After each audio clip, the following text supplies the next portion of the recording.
Cerita ini memiliki dua versi, versi teks dan audio. Silahkan pilih sesuai yang diinginkan, bisa dilihat di playlist. Bagian 4. Malam pertama novel Dendam Pernikahan karya Poppy Novita. Suara solawat badar dari ponsel membangunkan Aira dari tidurnya. Masih dengan mata mengerjap pelan. Tangan kanan meraba samping bantal. Setelah nada suara yang sengaja disetel untuk alarm itu berhenti, ia segera bangun dan bergegas menuju kamar mandi. Sebelum masuk ke kamar mandi, ia baru tersadar sesuatu. Aira menoleh ke ranjang, lalu menghela napas pelan. Dava belum pulang semalaman.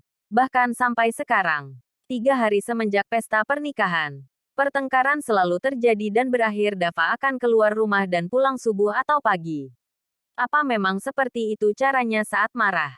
Aira mencoba untuk memahami karakter suami. Akan mencoba untuk mengalah jika memang demi kebaikan rumah tangganya ke depan. Seperti yang Vida nasihatkan. Sentuh hati Dava dengan kelembutan. Jangan dengan melawan. Karena sekeras apapun hati seseorang, akan luluh juga jika mampu bersabar. Setelah mengambil wudhu dan keluar dari kamar mandi, Aira dikejutkan dengan Dava yang sudah ada di kamar, duduk di tepi ranjang. Keduanya bertatapan dalam diam, hingga Aira yang akhirnya menyapa duluan. Abang baru pulang. Dari mana? Kedai. Ngopi bareng Azril dan Andreas. Jangan dibiasakan keluar malam, Bang. Nanti abang sakit kalau sering begadang. Aku nggak akan keluar kalau kamu mau nurut sama aku, Ra. Aku suntuk di rumah. Maaf, Bang. Melihat Aira tertunduk, membuat Dava semakin tak tahan ingin mendongakkan kepala istrinya dan mengecup bibir kemerahan itu. Ini adalah hari pertama baginya melihat Aira menggerai rambut hitam panjang dengan bebas. Ditambah wajah yang basah, membuat wanita itu semakin memesona. Tentu saja jiwa lelakinya bergejolak secara meningkat, membuatnya semakin ingin segera menuntaskan hasrat. Sini, Dava menepuk ranjang, meminta Aira untuk duduk di sebelahnya. Aira sempat tercengang untuk sesaat, tetapi segera melangkah pelan menghampiri. Ada apa? Bang, tanyanya bingung karena melihat Dava menatapnya secara intens. Dava meraih tangan Aira tetapi ditepis segera. Ia mengernyit menatap tak suka. Maaf, Bang. Aira sudah wudhu. Terang Aira buru-buru. Nanti wudhu lagi kan bisa. Dava kembali menggapai tangan Aira dan menyuruh segera duduk di sebelahnya. Aira mau sholat tahajud dulu. Bang, abang mau apa? Aira menelan ludah susah payah. Merasa gelisah dengan tatapan Dava yang syarat akan makna. Kamu tahu, Ra, yang paling menarik dari wajah kamu yang paling aku suka. Dava menatap pada satu titik di wajah Aira. Lalu tangan kanannya mulai menyentuh bibir kemerahan itu dan mengelus dengan ibu jari. Bibir ranum kamu selalu berhasil membuatku terpesona. Abang mau apa? Aira sedikit menjauhkan wajah saat wajah Dava semakin mendekat. Apalagi kalau bukan menikmati surga dunia pertama kita. Tegas Dava menjawab.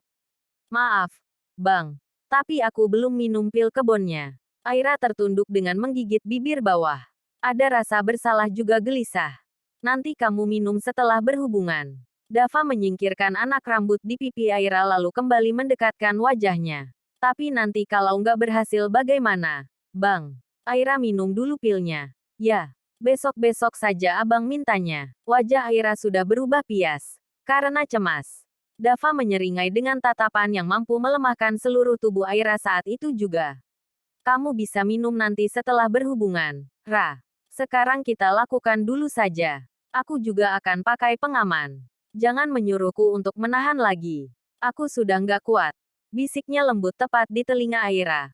Lalu memberikan kecupan pelan di sana. Aira sholat tahajud dulu. Ya, Bang. Suara Aira tercekat, gugup, dan takut. Nanti saja, masih 3:30 ini. Tapi nanti keduluan subuh. Cuma 10 menitan. Ra.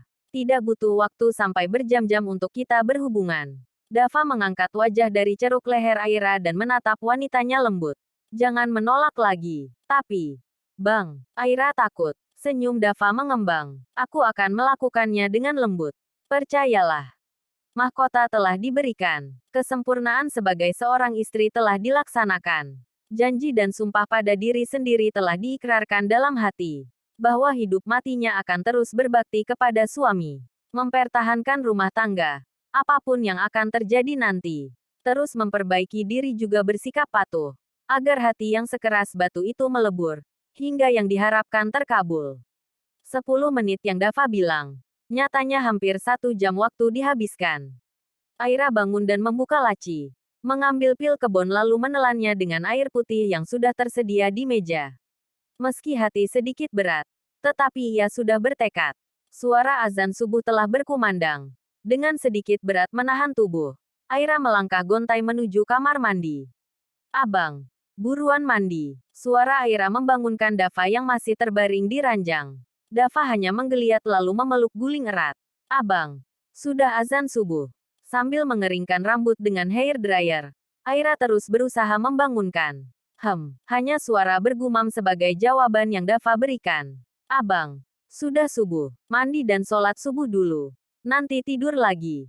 Aira mendekati Dava dan menggoyangkan punggung polos itu. Ngantuk banget aku. Iya. Nanti tidur lagi setelah sholat subuh. Abang bangun. Mandi, sholat, baru bisa tidur lagi. Bang, ayo bangun dulu. Jangan berisik. Mataku berat banget. Kamu kalau mau sholat ya sholat aja. Jangan ganggu aku. Dava meraih selimut dan menutupi seluruh tubuhnya. Merangkul guling. Dan memejamkan mata. Ya Allah. Bang. Aira menghela napas panjang. Bingung bagaimana caranya agar Dava mau melakukan kewajiban pada Tuhan. Sabar. Aira, pelan-pelan. Pagi yang cerah. Setelah semalam gerimis memberi kenikmatan sendiri untuk membenamkan tubuh pada kehangatan di balik selimut tebal. Di rumah besar bergaya Eropa tersebut, sepasang suami istri tengah menikmati sarapan bersama. Seperti hal wajib yang harus dilakukan. Meski sang suami yang bekerja sebagai dosen di salah satu universitas ternama di Jakarta itu tidak masuk pagi. Astagfirullahalazim, abang lupa semalam, Dek. Vida yang sedang memotong roti, mengernyit dan menatap sang suami bingung. Lupa apa? Bang, kagetnya sampai segitunya. Kemarin Ilham datang ke kampus menemui abang. Dia titip salam dan kado untuk Aira. Dia ingin memberikan sendiri kepada Aira tapi sungkan katanya. Oh, kirain ada apa? Bang, kok aja sih, Dek. Semalam harusnya abang sampaikan amanah Ilham kepada Aira. Yah, abang malah kelupaan. Nanti biar Vida yang sampaikan ke Aira. Bang, nanti Aira sudah masuk kerja katanya. Alhamdulillah kalau begitu. Kadonya ada di tas abang. Vida mengangguk-angguk dan menyuapkan potongan roti berlapis selai nanas ke dalam mulut. Hizam meneguk teh hangatnya. Mengelap mulut dengan tisu lalu kembali berucap. Abang sebenarnya nggak tega dengan Ilham. Dia sepertinya kecewa berat dengan keputusan Aira. Tapi, yang namanya jodoh sudah diatur oleh Allah.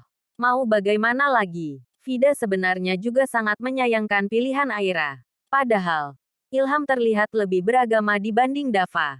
Meski usia Ilham baru 26 tahun dan selisih jauh dibanding Dava. Tapi secara pemikiran, Ilham jauh lebih dewasa. Hizam tersenyum simpul, yang terlihat lebih matang. Belum tentu dia yang terbaik, Dek. Maksudnya, meski Ilham lebih beragama dan lebih dewasa secara pemikiran, belum tentu dia yang terbaik untuk Aira. Karena kita sama sekali nggak tahu nasib seseorang ke depannya. Dava masih bisa belajar untuk menjadi suami yang bertanggung jawab akan kebahagiaan istrinya.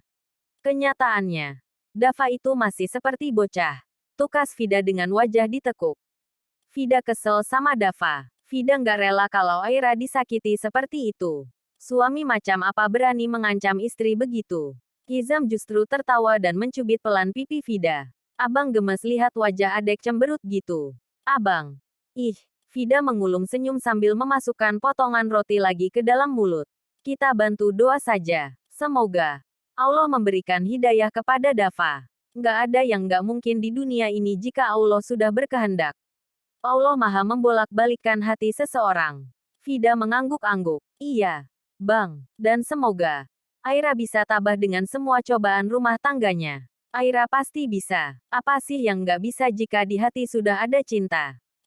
Vida mengerutkan dahi. Apa adek nggak melihat ada binar cinta di mata Aira saat Dava pertama kali datang ke sini untuk melamarnya? Tatapan penuh cinta yang abang nggak melihatnya saat Ilham datang.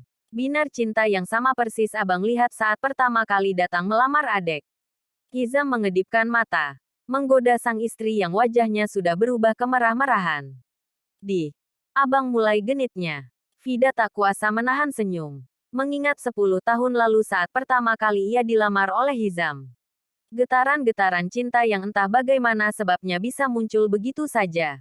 Hizam tertawa lepas melihat raut wajah malu-malu sang istri. Meski sudah lama berumah tangga, tetapi Vida masih saja merona saat ia menggodanya. Di rumah minimalis bernuansa putih bersih.